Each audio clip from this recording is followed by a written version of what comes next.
But what I wanted to try and do, Sally, in the few comments that I've got, is not so much to talk about the issue of being tough on crime. I wanted to try and set down how I see, in potentially a non-partisan way, some of the challenges that we're going to face over the next 2 years and beyond to the general election to sort of round up the confidence here today in policing and in criminal justice.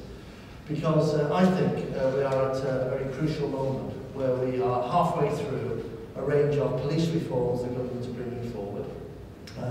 I confess I haven't supported all of those reforms 100% as a Member of Parliament from the opposition.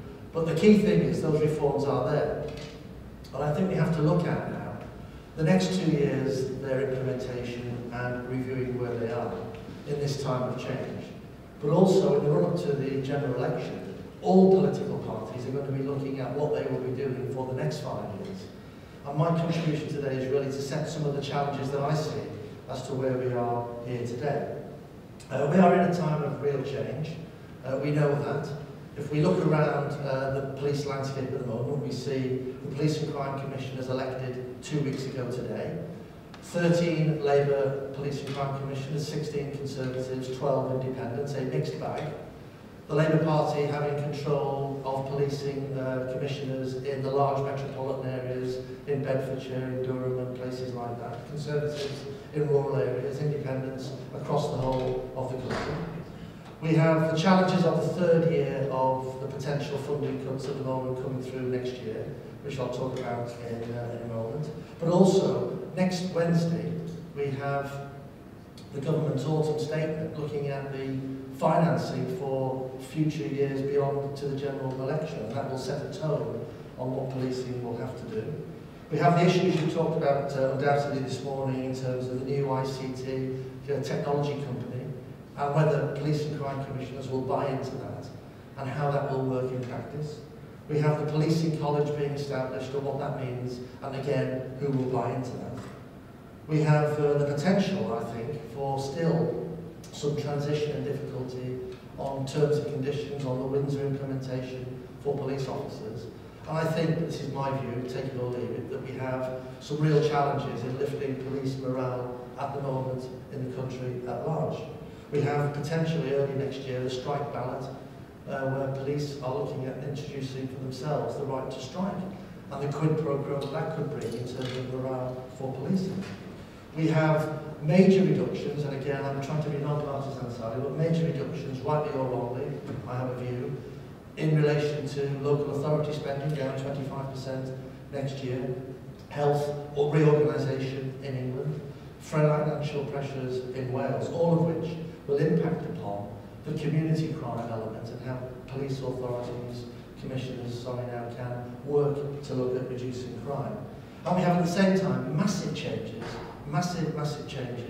in the prison service, in probation, with the rehabilitation revolution, with private sector involvement more and more in prisons, with the potential for the probation service to have even more changes in the next 2 years. And we have the National Crime Agency that you heard about this morning. What will that mean? The legislation is still going through the House of Lords now and the House of Commons in the future. Community payback developing, as I heard just at the tail end of what Sue Hall was saying, in terms of visibility, in terms of involvement, in terms of community choice. And at the same time, we've had major changes in the last 18 months in issues which are important and which may yet have an impact, such as the changes to the DNA database regulations and how people will be caught using DNA. The changes that are still working through now on CCTV, on codes of practice. And very shortly, the new security and surveillance bill, which will have to balance real rights between the state's right to know what people are doing on Twitter, on Facebook, and increasingly on things like Xbox, where there have been communications between criminal gangs on Xbox, which the police currently can't access, balanced against the rights of you and I to have a protection against those issues. Now, all of those things are in the melting pot, in the bubble now, and they are impacting upon our policing world now. I just want to touch on briefly, because of the time, how I see some of those challenges panning out. First of all, PCCs, the Police and Crime Commissioners. Now we know, and you would have talked a lot about those today, but from my perspective, we have a very low turnout. So we need to, first of all, I think, from the police and crime commissioners from whatever party. They need to establish themselves urgently in the eyes of the public as being people who have a responsibility and a management role for the key issues in policing. These are big jobs. These are big jobs. To set the budget for the police authority with one person, to set the priorities for the police authority with one person, to actually be the visible engagement with the community for this one person are big jobs. Bob Jones in the West Midlands, who was elected last Thursday, represents 3.5 million people, has the force size of 8 forces the size of Dorset in his policing area. These are big, big jobs. And they are a blank sheet of paper. And I think we need to reflect on them over the next 12 months as to how they will go. We have a real development, for example, in not just the budgets and the plans, but I think we're going to see even more in terms of crime fighting, developments such as collaboration now, even more driven by police and crime commissioners in some of the bigger regions of the United Kingdom. I fully anticipate my colleagues who are elected on the same party ticket in Lancashire, in Manchester and Merseyside, trying to make overtures to a colleague from the Conservative Party in Cheshire to look at how we can develop greater collaboration and greater involvement. We're going to have some changes in victim support funding, developing and evolving down to police and crime commissioners in the next 12 months. Top sliced, and will they, should they, can they deliver victim services at a local level? Big issues for them to decide in the next few weeks and months. The ringmaster and ringmistress, like I can call it, role of the police and crime commissioner will be tested very sorely in the first 18 months of this post, because police is one aspect, budgets, but I actually think more and more we're going to find problems and challenges on the ground being driven now by the police and crime commissioner, who will be pulling in the local health service, the local probation board, the local councils, to look at that partnership working to deal with some of the big issues of drug, alcohol and persistent offenders. And I think we're going to have some real tests, and it will not all go well between the role of chief constables and police officers and the role of the elected police and crime commissioner. In my constituency, which is why I'm going back tonight, just very close to it, we've had the major floods over the last 48 hours, where operationally police are involved in trying to help rescue people with lifeboats, with others, with housing, with voluntary agencies. And the police and crime commission are trying to really look at what is my role in this? Do I publicly face? Do I intervene? Do I direct? Do I stand back? Is it operational? Is it public facing? What do I do? I'm 2 weeks in the job. What do I do? Now that challenge is going to be there even more over the next 18 months, and those of you who are practitioners on the ground, I think you're going to find those tensions played out in practice, and a very much a subject-and-see role as to where this goes through for the future.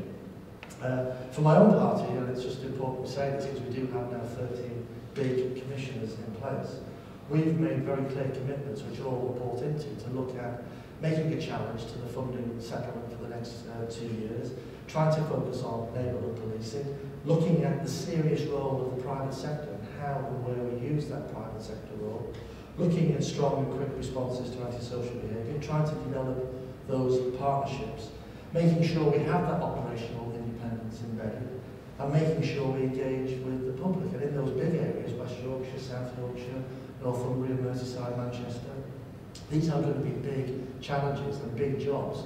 And make no mistake, even though I voted against the Police and Crime Commissioner role in Parliament, this will be run and judged by how those people perform in those particular roles. So I think those priorities and challenges will be reflected in how police and crime commissioners from my party, and possibly others as well, approach their jobs. That key budget challenge, first of all, I know that all 41/42, if you count Stephen Greenhalgh in London, will be meeting the Home Secretary on Monday of this week.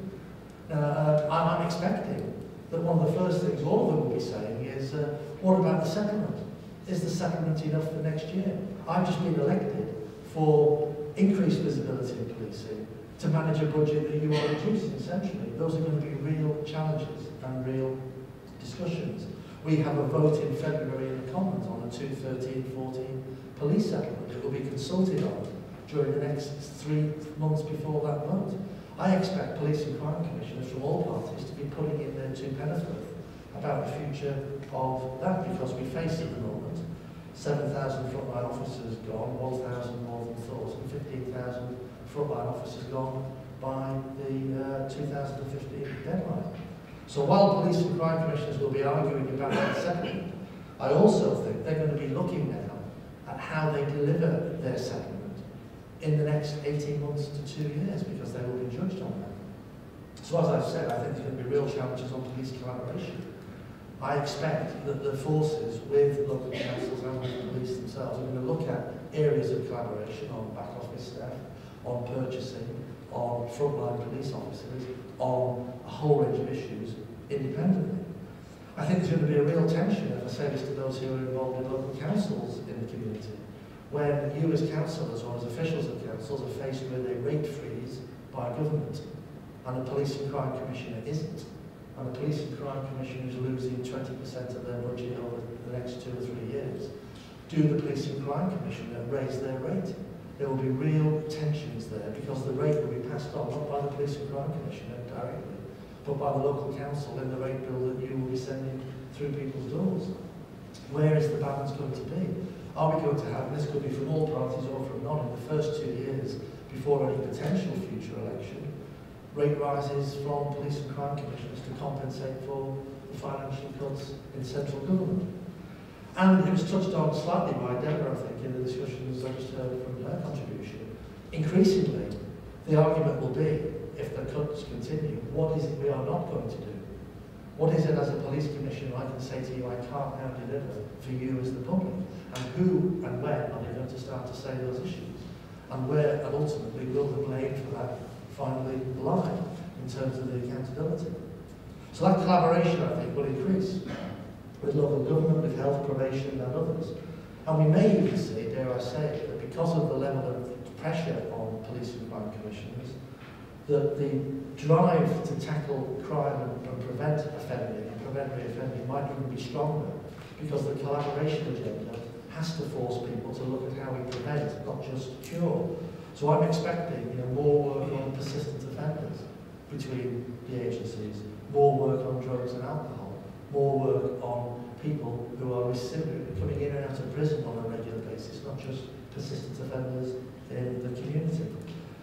And I think importantly as well, just as a challenge I put to you as well, I think that the police and crime commissions are going to look at how they define their role with the private sector. Lincolnshire has a 15-year contract to deliver a whole range of facilities for the police, touching on issues to do with transparency, accountability that Deborah talked about, a whole range of issues there. But what will be the relationship now between all of the 41, 42 police and crime commissioners and the private sector that's developing today? One of the first actions that Bob Jones, the said West Midlands Commissioner, was to scrap the potential partnership deal with G4S in the West Midlands. The Surrey candidate in Surrey, who's one independent, has said he will do the same with the Surrey contract that was being developed with the West Midlands. Now again, irrespective of your view, and again, try to be non-partisan on the discussion, I think there's a real debate to be had about issues to do with the role of the private sector, what's in, what's out. The role of the private sector related to the length of contract, transparency, the breaks, the resilience which G4S showed they don't have when they couldn't deliver on the Olympics before when they had the contract. On accountability, not just in terms of the police and crime commissioners, but also what's the accountability for private sector individuals doing jobs downstream for the government. And I think if we look at the wider agenda, just to kick it through, the National Crime Agency, the bill currently, the police costs and Windsor, the ICT college changes, and the changes that Deborah's alluded to next Wednesday in the Commons on the IPCC role in being able to call police officers to give evidence, mostly in this case related to Hillsborough, but something that will stand for the future. These are major changes for the world at large. But I just want to say that in terms of our response, the 13 Labour commissioners are going to be looking at all those issues, and I hope that you will too, because as stakeholders from councils, from businesses, from police forces, those are the key issues that are going to drive the next 2 years, because government has localised the agenda. And the localised agenda will be driving us according to what the local police and crime commissioners look at. In terms of my party, we are now 2 years and 3 months away from a general election, and someone will win it. It may be them, it may be a joint them, it may be us, it may be nobody, I don't know. But we have to, as a party, over the next 2 years, develop our long-term responses to some of those challenges as well. We have Stevens Review under Lord Stevens, the Commissioner, reporting to us in March, April next year on issues to do with accountability, funding, governance, training, and all of those issues. The terms are very clear. But one of the big issues we will have to look at, and this is, I've said this publicly, is what do we do if we win the government about police and crime commissioners? Do we maintain? Do we amend? Do we scrap? And that will be formulated by people like you, who have an interest in these matters, making it work, not making it work, commenting, or looking at how it develops in due course. And that time of change is ongoing, because nothing is ever going to be static. We're looking at new initiatives on restorative justice, on the new act, to embed restorative justice, to give the proceeds of crime more locally identified, to give some feedback. And we have a justice review as well. But I just simply wanted to say, in terms of my contribution, it says, it did say, but it hasn't said for me, because I'm obviously the last. But I just wanted to an agenda to you. Not that we have any great ideas about being tough on the causes of crime. I'm simply saying to you now that we're in the middle of a government change which has been driven successfully by the government, even though I'm not one of their supporters, to deliver a big change in the way policing and crime is organised. The test for the next 2 years is, does that change deliver? Does the historic fall in crime of 43% from 96 before the Labour government through to 2011 continue? Or does the changes stall that progress? And I think there are real tests and real challenges around that. And the jury is out, in my view, on whether these models work. We have fought the election for police and crime commissioners very hard. We have set out clear priorities for our commissioners, and they will, because they are people who want to work with policing, try to make it work. But I say, with the current challenge, with the collaboration challenges, with the changes in policy, with the future legislation, the accountability debate, with the private sector debate, with the police and crime commissioner debate, the next 2 years are crucial. And your contribution, both in terms of examining it, scrutinising it and developing it, will be crucial. But also, I want you to think about, as I am doing now as the Shadow Police Minister, with the Vancouver my boss, what do we do if we are given power again? As the government will now be thinking, what do they do if they have a further 5 years on the policing agenda? And the key for me is public confidence, reduction of crime, and engaged staff, and the public believing that justice is on their side. And we have to look at whether the current model and the future models meet those aspirations, and that will be an interesting time. That's all I wanted to say, because time is pressing. I know you want to catch trains, as do I, but I wanted just to throw a few things on that we think are key issues for the agenda for the next 2 years.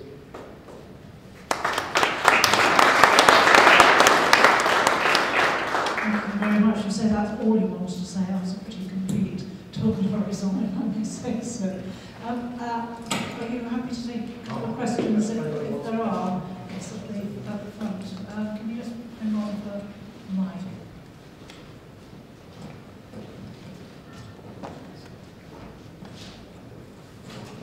Yeah, I'm ready. I took the microphone off because I had the mental unfinished, but I wanted to ask a question. Rob Watts from Northgate. You used the word collaboration, you used the word transparency, so I want to talk about efficiency. One word you didn't use was merger. Yeah. And that's a word that's been, I think, shirked by government, yourselves, present government, and I'm not sure it'll get addressed whilst the current batch of PCCs are in place. How is it that forces, and you talk about Dorset as well in there, how is it that forces such as Dorset, Warwickshire, Durham, Gwent can really be sustained in today's economic climate? I think it's a very valid point. As it happens, I was the police minister at the end of the last government, and we did try to undertake forced mergers, first of all, before I took that job, which failed because there wasn't any groundwork of public support. We then looked at trying to encourage smaller forces to merge. And I set aside a £1 million budget for forces to apply to help them merge. Bedfordshire and Hertfordshire Chief Constables took that money, did that work, and the elected people in Hertfordshire, rather than Bedfordshire, decided not to progress with that forced merger. And I think, if anything, the challenge with police and crime commissions is going to be even more difficult, because it means the person who is in the post having to say, I want to either end my post or I want to play a dual mandate with somebody else. I think by osmosis, this is what I'm trying to indicate here, I think police and crime commissioners will be looking at where they can save money collectively by cooperation and collaboration, so they can maintain the front line at a time of economic reductions in expenditure. So I'm not as pessimistic now.